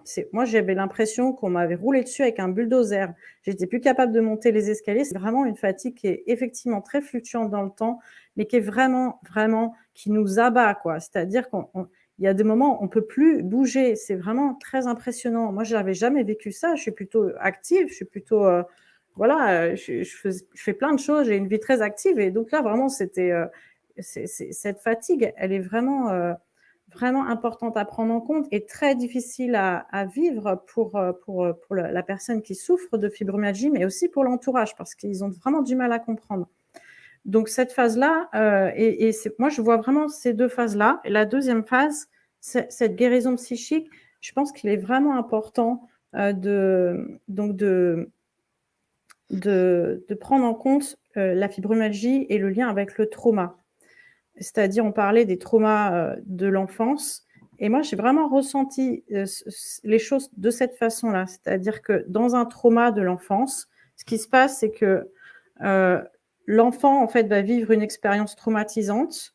Et quand il y a une expérience traumatisante, il y a plusieurs systèmes nerveux qui se mettent en place. C'est-à-dire que quand il y a un stress, on sait que c'est le système orthosympathique, donc le système nerveux fait, qui régule le stress qui s'active, le système sympathique qui va entraîner un immense afflux d'énergie dans les muscles. L'objectif étant que le sujet combatte ou fuit. Donc ça, c'est une réaction automatique du système nerveux autonome. Quand il y a un stress, une agression extérieure, le système sympathique s'active, il y a une énorme décharge de catécholamine et de l'énergie est immédiatement acheminée vers les muscles pour réagir, fuir ou combattre. Sauf que, et là, c'est là où je trouve cette image du lion en cage, elle est quand même assez forte, sauf que si ce traumatisme est vraiment, il y a une menace de mort ou de menace vraiment importante de l'intégrité physique, tel que le système parasympathique est activé, parce que quand il y a une menace vraiment vitale, ce n'est plus une réponse de stress qu'on va fournir, mais c'est un figement. C'est-à-dire le corps s'immobilise. Et ça, c'est sous la dépendance du système parasympathique et du nerf vague dorsal. En fait, il y a 2 branches dans le nerf vague. Dans le nerf vague, il y a le nerf vague ventral et le nerf vague dorsal. C'est le nerf vague dorsal qui est le plus ancien. Si vous voulez, c'est la coquille d'huître qui ouvre et qui se ferme. Quand il y a un trauma majeur, c'est-à-dire un abus sexuel, par exemple, l'enfant va se figer parce que déjà, il y a une menace de l'intégrité physique et en plus, il y a une loyauté qui fait qu'il ne peut pas réagir parce qu'il doit réagir contre un adulte. Et il sait qu'il n'a pas le droit de taper un adulte. Et surtout si l'adulte, c'est quelqu'un de sa famille ou une figure d'attachement. Donc, qu'est-ce qui va se passer? Il y a un énorme afflux d'énergie dans les muscles, sauf qu'avec cet afflux d'énergie, il n'y aura pas de réponse motrice. C'est-à-dire que l'enfant ne va pas donner de coup de poing, il ne va pas se défendre, il va se figer. Donc, cette énergie, elle va rester là, stockée au niveau musculaire. Il n'y aura pas de réponse motrice. Et l'espèce humaine est la seule qui ne sort pas d'un figement avec une réponse motrice indifférenciée, contrairement aux autres mammifères. La souris, le cerf, la biche qui est attaquée, la gazelle qui est attaquée par le lion. Une fois qu'elle a été attaquée par le lion, si elle a la chance de s'en sortir, elle va se mettre à trembler très fort pour libérer le stress qui a été emmagasiné au niveau de son corps. Et là, ce n'est pas possible. Donc, il y a une énorme masse d'énergie qui va être stockée et qui va être effectivement retournée contre le corps de la personne, c'est-à-dire qui se retourne contre elle-même et qui est stockée au niveau cellulaire, dans une mémoire cellulaire. C'est la mémoire traumatique, parce qu'on sait que les traumas sont stockés au niveau du corps. Donc, dans l'approche de la guérison de la fibromyalgie, c'est vraiment, vraiment très important, à mon sens, d'aller visiter les traumas, si c'est possible, d'aller soigner les traumas de l'enfance. Alors, pour moi, les chiffres que j'ai, mais ça demande confirmation, c'est en tout cas ce que j'avais entendu, c'est qu'il y avait dans la fibromyalgie, il y avait au moins 80% d'abus sexuels ou d'agressions. Donc, si on ne traite pas ces traumas-là, on ne permet pas à cette énergie qui a été emmagasinée au niveau musculaire de se libérer. Et effectivement, ça nécessite de revisiter ces émotions. Et effectivement, c'est vraiment pas confortable. Quand il y a une amnésie, c'est en plus compliqué parce que la personne, si elle n'a pas de souvenir de ses traumas, elle ne sait pas qu'elle a vécu des abus, par exemple, c'est compliqué. Moi, ce n'était pas mon cas. J'ai eu une levée d'amnésie post-traumatique et j'ai pu retravailler sur des traumas d'enfance qui m'a permis justement de revivre les émotions, de les retravailler et de m'en libérer et de déstocker toute cette énergie qui est au niveau musculaire et au niveau de la mémoire cellulaire.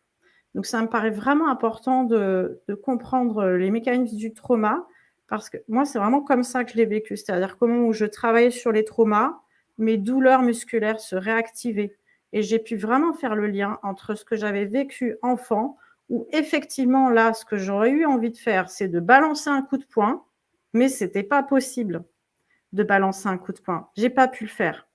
Et donc là, maintenant, je suis en train de ressortir cette colère qui n'a pas pu être libérée à ce moment-là, de rebalancer des coups de poing.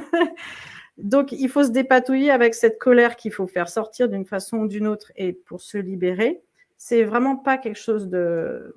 C'est pas juste à bouger une dent, quoi. C'est vraiment une thérapie qui est longue, qui nécessite un investissement, qui nécessite de garder l'espoir, d'être bien accompagné par des bons thérapeutes. Mais c'est vraiment important parce que, en tout cas pour moi, c'est cette guérison psychique, elle est venue grâce à ça. Elle est venue grâce à cette compréhension de ce qu'avait vécu l'enfant, qu'il n'avait pas pu, des choses qu'il n'avait pas pu libérer, qu'il n'avait pas pu agir à ce moment-là, de pouvoir en fait aller prendre soin de cet enfant et de terminer la boucle motrice qui n'a pas pu être terminée. C'est d'ailleurs des approches, je vais terminer sur ça parce que je vois qu'on est en fin.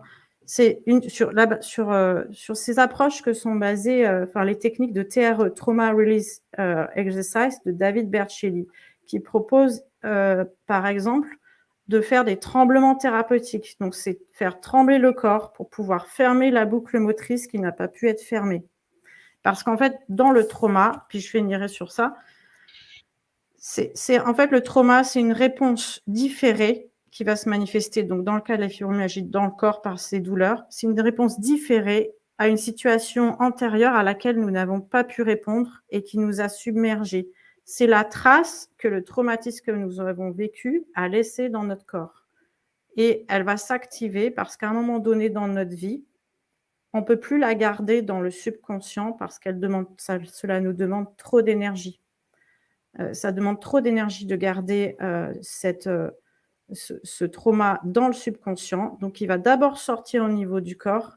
Et quand la personne sera prête, il va sortir dans la conscience pour être redigéré, retravaillé et reclassé dans la mémoire en fait, de la personne et dans son chemin de vie. Je ne sais pas si c'est si c'est clair. Je ne sais pas si j'ai vraiment bien répondu à la question initiale, mais j'avais vraiment envie de dire ça avant qu'on termine. Tu n'as pas répondu du tout à la question, mais c'est pas grave parce que c'était absolument nécessaire d'aborder cet aspect-là parce qu'évidemment, il y avait plusieurs notions très importantes et je pense que ça aura parlé à beaucoup de personnes et que ça fait le lien aussi avec ce qui a pu être esquissé par Christiane et Olivier notamment, et puis expliquer les tensions contenues. Et donc, merci à toi de ce partage et aussi de ce partage d'expériences personnelles qui est tout aussi valable que des considérations généralistes parce qu'elles viennent évidemment du cœur. J'aimerais vous laisser, André, Olivier et Christiane, quelques minutes. Désolé d'être cadrant, peut-être chiant, quelque part. Pour être le plus synthétique possible, afin que nous répondions à quelques questions du chat. Nous sommes déjà au terme de notre émission, mais j'aimerais vous laisser quelques minutes à chacun pour compléter ce que vous voudriez ajouter d'essentiel pour vous sur cette thématique de la fibromyalgie. Christiane, je te laisse enchaîner.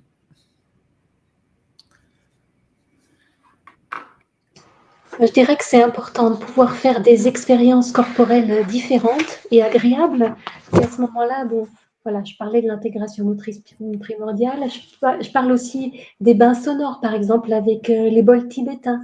On peut trouver des praticiens, des thérapeutes, des sonothérapeutes sur medson.net, medson.net, ou sur petersacademy.be.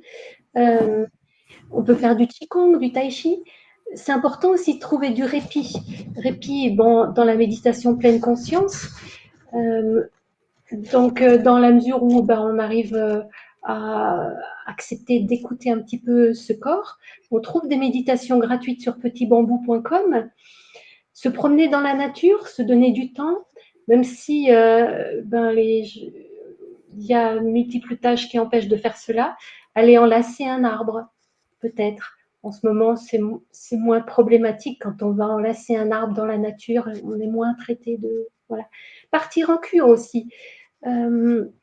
L'Ayurveda peut aider. Faire aussi avec les émotions. Je pensais à la méthode Tipeee. Vous tapez tipeee.fr, tipi.fr. L'EFT, je sais que Magali, tu en parles. On peut se trouver à faire des séances gratuites d'auto-soins sur des vidéos si on va sur universeft.com. On peut apprendre à se connaître davantage en allant travailler sur l'harmonisation globale ou la communication connectée. Communicationconnectée.com, harmonisationglobale.com. Et bon, on peut se faire aussi des autopoints d'acupuncture sur remap.be. Pour trouver des thérapeutes qui sont capables de soigner le psychotraumatisme, eh bien, on peut aller sur ifemdr.fr ou alors sur l'association francophone HTSMA, afhtsma.org, ou alors faire de l'olfactothérapie. Donc là, olfactothérapie.com, ce sont vraiment des méthodes qui sont utiles et on n'a pas besoin d'y passer des années. On peut soigner des psychotraumas rapidement avec ces méthodes-là. Bon, évidemment, il faut pouvoir faire alliance avec le thérapeute puisque c'est ça qui est le plus important. Merci. Merci à toi, Christiane, et surtout, par ton contenu, tu laisses entrevoir quelque chose d'essentiel, c'est la responsabilisation et l'autonomisation. Et ça, c'est fondamental de dire, j'ai aussi une possibilité de m'engager sur ce chemin thérapeutique avec des méthodes que je peux m'approprier, avec un minimum de connaissances. Tu parlais des thérapies brèves, donc l'EFT, la méthode Tipeee, deux méthodes que je connais très bien. Je suis formé en EFT, puis une personne avec qui je donne des formations est formée à Tipeee.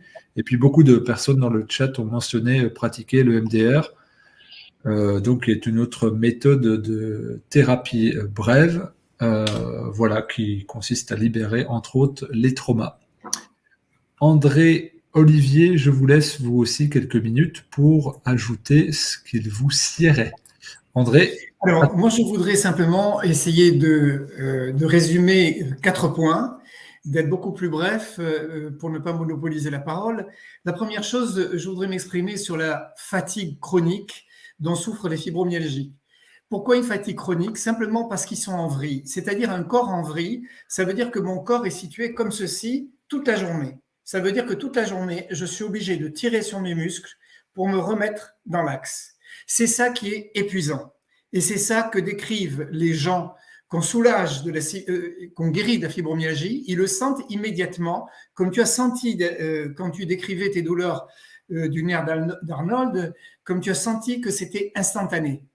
Donc, la fatigue chronique, ce n'est que ça. C'est un problème de vrille qui se termine. Ça, c'était le premier point.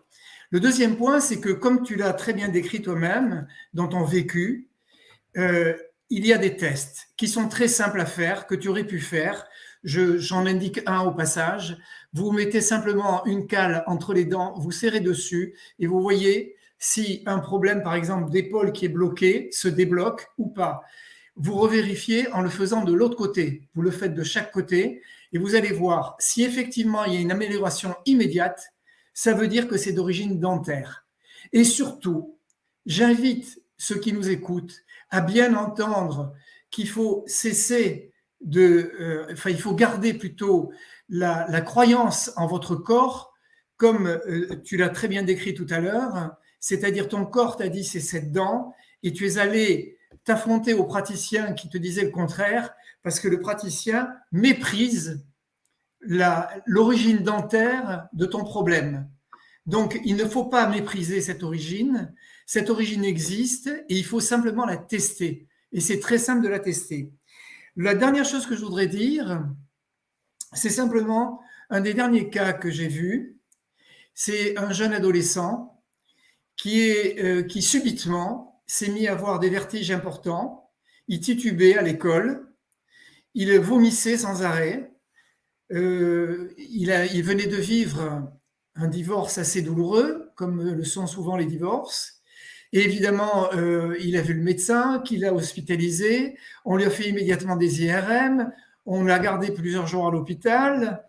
Et en fait, que s'est-il passé? On m'a demandé d'aller le voir à l'hôpital. Je suis allé le voir à l'hôpital. Une fois qu'on lui a fait tous ses tests, moi, je me suis permis d'intervenir simplement sur ses dents. Il avait un appareil dentaire.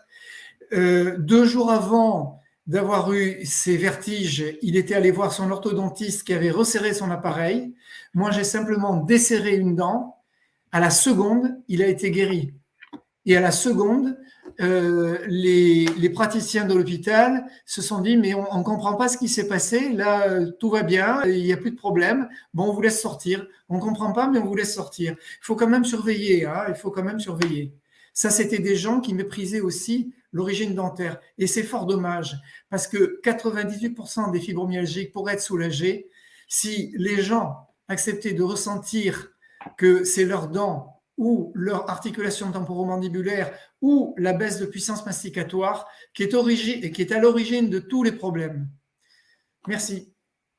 Eh ben, merci à toi de ces très grandes et très utiles précisions. Je ferai une petite incartade dentaire après que vous ayez parlé, notamment Olivier, parce qu'il y a une question liée à l'alimentation. Je ferai le lien entre les deux, je me permettrai. Mais Olivier, avant tout cela, place à toi. Oui, alors, bon, tout ça est très, très intéressant. Il y a pas mal de relais. Il y a des relais généraux, je dirais, le tube digestif est un relais général. Les dents sont un relais général. Donc, on les trouve en général un peu partout. Mais je suis assez d'accord avec ce que dit Magali. J'aime bien la manière dont elle raconte son expérience parce que on voit qu'elle a vécu l'origine psychologique du traumatisme, qui est quelque chose de souvent très important. Et je pense que toutes les maladies sont un retard à l'accomplissement, un blocage à l'accomplissement. La fibromyalgie, c'est quelqu'un de personnalité forte, effectivement, donc on disait très actif, qui sont capables de faire plein de choses, mais qui sont très dominés par quelqu'un. Effectivement, ils vont serrer les dents, donc ça va s'engrammer un petit peu partout. Il va falloir à un moment le désengrammer. Mais quand on voit les gens qui ont une personnalité plutôt sensible, fragile, ce sera des scléroses en plaques. Les gens qui sont à cheval entre les deux, ça va être des maladies de Parkinson. Voilà, les gens qui s'auto-attaquent, ça va être plutôt les endométrioses. Vous voyez, c'est un peu toujours le même problème. Comment je vais m'accomplir et comment le non-accomplissement va se marquer. Et on a parlé de spiritualité au début et je voudrais revenir un petit peu là-dessus. On peut dire que toute maladie est psychologique, mais toute guérison est spirituelle. C'est-à-dire que j'aime bien parler du symptôme qui marche dans nos symptômes. Et on arrive sur Terre avec une capacité et puis on doit faire. Et un jour, j'avais fait un stage sur Compostelle, j'avais dit, et vous, votre âme, avec quoi compose-t-elle pour que vous puissiez exister, pour que vous puissiez être là?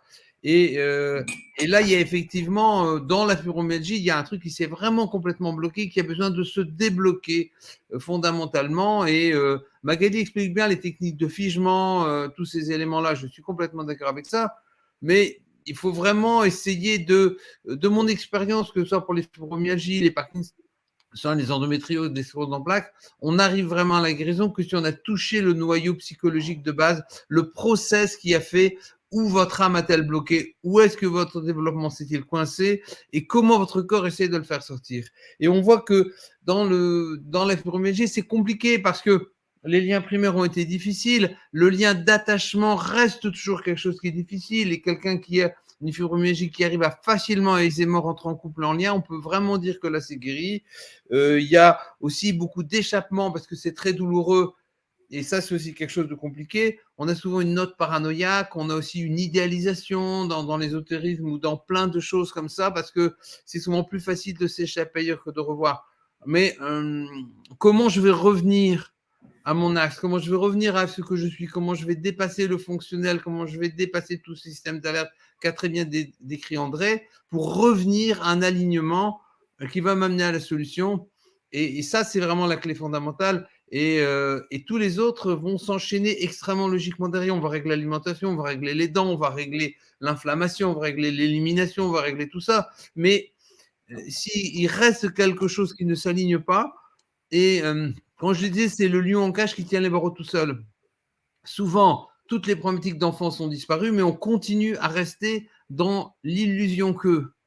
Quand on dit que ta maladie est une illusion, on est typiquement ça. Les gens qui ont des fibromyalgies, ils sont parfois dans l'illusion que ça serait comme ça. Et en fait, c'est cette illusion qu'il faut perdre. Et c'est pas facile parce que c'est toute sa vision du monde.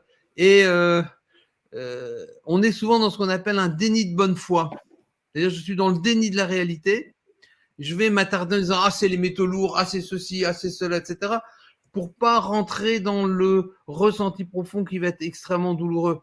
Et pourtant, je pense que dans cette maladie-là, comme beaucoup d'autres, c'est vraiment le ressenti de l'accomplissement spirituel de l'âme, l'accomplissement spirituel de l'être qui va être la chose fondamentale. Et si l'âme dans le corps peut se réjouir, voilà. Spinoza disait, la santé, c'est la sensation qu'a l'âme d'habiter le corps avec joie. Et je pense que effectivement, ces traumatismes qui ont meurtri le corps, eh bien, quand on peut les lever, l'âme peut réhabiter le corps avec joie. Et à ce moment-là, on n'a plus de fatigue chronique, parce que la fatigue chronique, c'est l'épuisement. On n'a plus de maladie des jambes sur repos quand on veut se barrer. On n'a plus de migraine quand on explose. On n'a plus de fibromyalgie, on n'a plus de spasmophilie quand on ne sait pas ce qui vous arrive. Et là, l'âme se repose, se pose de nouveau et peut se reposer au calme dans son corps et le bonheur peut se réépanouir de nouveau. Voilà ce que je voulais dire. Un grand merci Olivier d'avoir fini sur cette notion spirituelle essentielle, fondamentale, qui nous oblige à revenir à nous et à nous transcender et aussi à ne pas avoir une vision dualiste, maladie et symptômes égale mauvais, mal, pas bon, noir, mais quelque chose qui peut agir en faveur de notre propre développement. Je vais revenir à des considérations beaucoup plus terre à terre. Il a été question de une question d'Anne dans le chat, quels aliments piliers et lesquels évincer. J'en profite pour faire une petite incartade vers Weston Price, que vous connaissez peut-être, qui est un anthropologue qui a écrit un livre splendide qui s'appelle « La dégénérescence des espèces », qui va te parler, André, je te vois acquiescer de la tête. Et évidemment, il a observé chez les peuples premiers qu'il a beaucoup investigué des grands déséquilibres dentaires à partir du moment où leur alimentation était occidentalisée. Ce qui est d'ailleurs marrant, on peut s'étonner de pourquoi certaines maladies sont appelées maladies dites de civilisation. Et c'est d'ailleurs en présentant l'émission dans le petit résumé que j'ai fait sur les réseaux, je mets toujours maladie de civilisation, ça veut dire, en gros, où la civilisation n'est pas, ces types de maladies-là n'apparaissent pas. Et ça conviendrait de se poser quelques questions sur nos modes de vie. Donc, je vais résumer très brièvement, parce que signaler, je l'ai beaucoup étudié, et puis l'alimentation est ma technique numéro 1 depuis une quinzaine d'années. Donc, en gros, éviction, gluten et céréales modernes, mais également des produits laitiers, essentiellement vaches pasteurisées. Éviction également des aliments frits, éviction également des viandes à chair rouge, je ne parle pas des viscères, évidemment, éviction des sucres, éviction des céréales raffinées, et large préférence aux fruits et légumes crus si le système digestif les tolère, c'est-à-dire si la muqueuse intestinale n'est pas inflammée. Grande préférence aux oméga 3 qui sont anti-inflammatoires. Les protéines favorables étant plutôt les œufs et les petits poissons de gras type maquereau, sardines et harengs, qui ont la propriété, en plus d'être protéiques, d'être riches en acides gras oméga 3. Pas de grignotage. Une mastication efficace, ce qui rejoint ce que disait André, eh bien, avoir du mouvement. Beaucoup de personnes dans le chat parlaient de bruxisme. Eh bien, cette tension dans les maxillaires, cette tension au niveau des mâchoires, que vous faites travailler la mastication. Alors, si on mange des pâtes, si on mange du riz, des féculents, des choses trop cuites, trop ramollies, eh bien, on déshabitue et toute fonction qui est inexploitée s'atrophie et devient vulnérable, devient inofférente et dysfonctionnelle. Et donc, voilà, vous associez à ce régime-là des pratiques de bon sens telles que la cohérence cardiaque, par exemple, avant de manger, eh bien, vous aurez moins d'emballement à ne pas mastiquer et à manger trop ou manger avec vos émotions. Bien sûr, on pourrait partir très loin parce que vous l'aurez compris, la polyarthrite rhumatoïde, c'est tellement spécifique, c'est tellement multifactoriel qu'on pourrait faire une émission de 4, 5, 6 heures, on pourrait faire un séminaire entier. Olivier, d'ailleurs, fait des séminaires entiers sur des symptômes parce qu'on peut partir en arborescence très loin. Nous n'avons pas eu le temps d'aller sur le mouvement, l'activité physique, qui sont fondamentales parce que beaucoup de personnes souffrant de fibromyalgie pensent que le mouvement leur est interdit, alors qu'en fait, il y a un niveau de souffrance et de douleur égal, mais que ça favorise une meilleure expression des tissus et une meilleure coordination des mouvements de manière générale. On aurait pu parler encore plus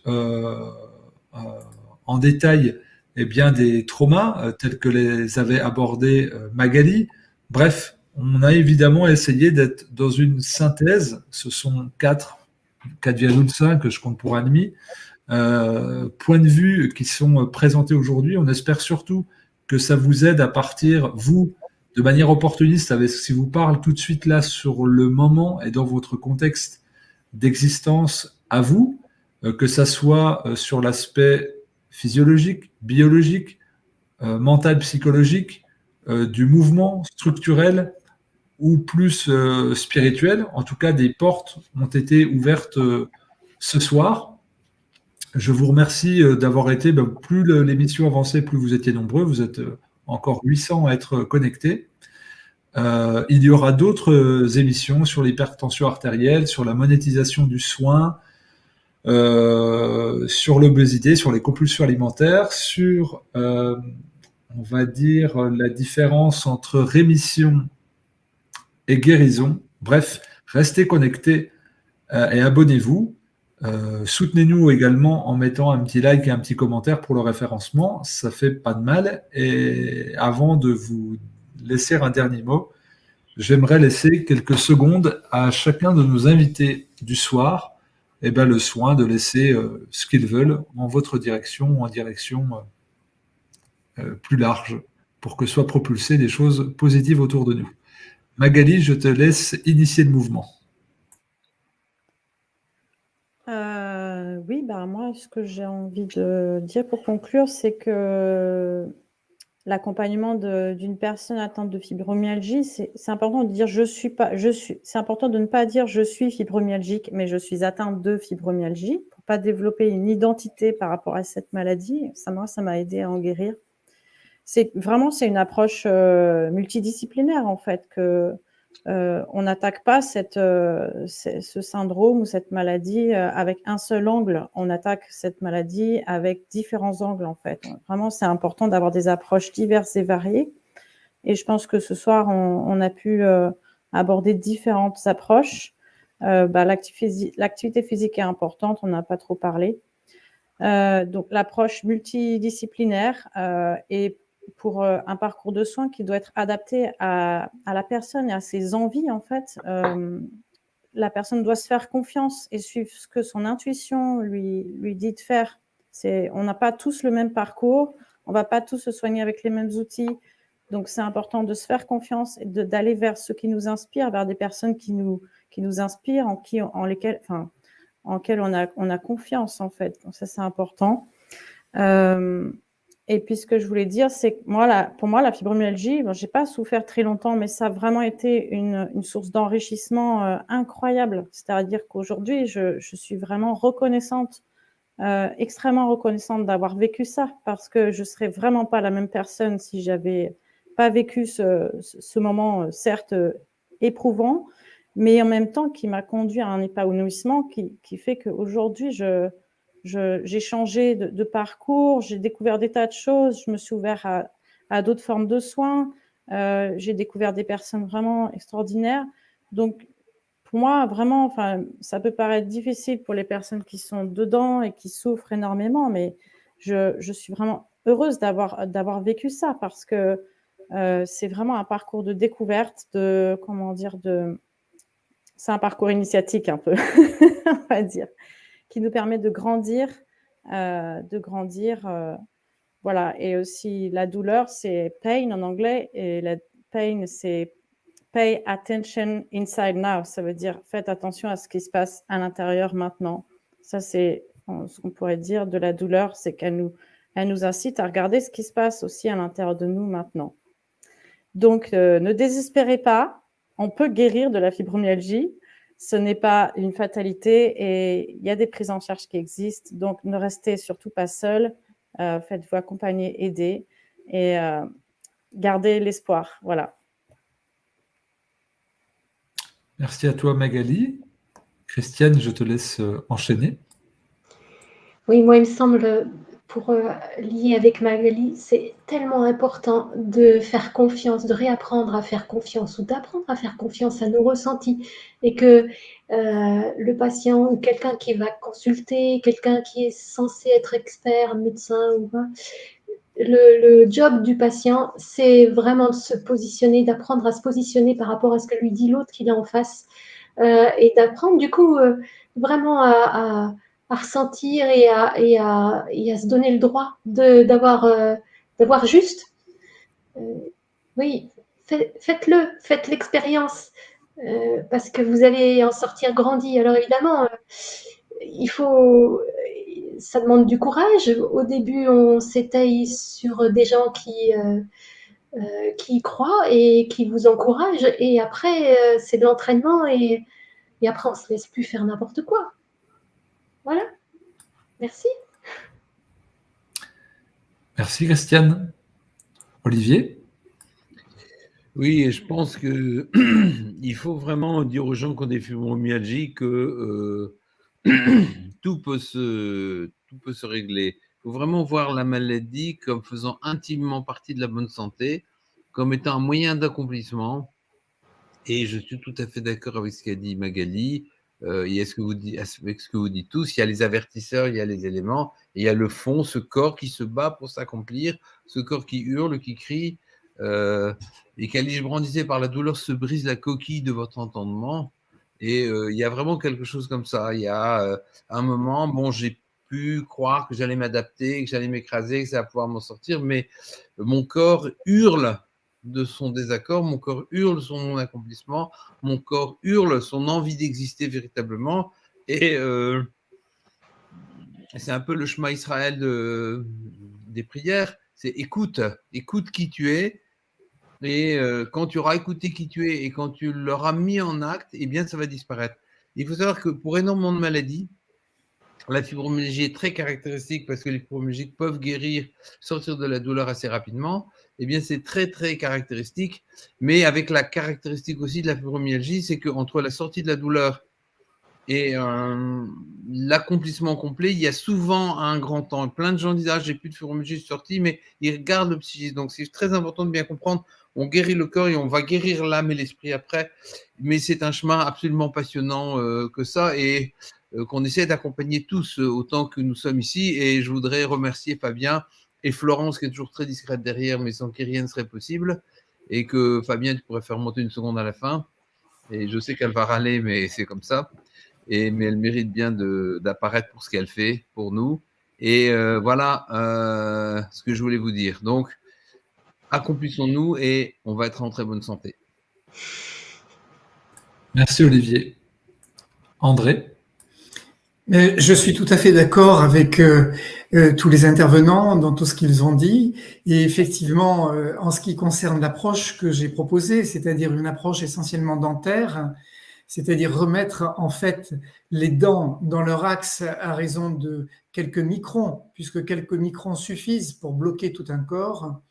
À partir du moment où on a remis l'état dentaire en place, où on a remis les dents les unes en face des autres correctement, effectivement, tout peut s'adapter, c'est-à-dire le psychisme peut suivre, le spirituel peut suivre.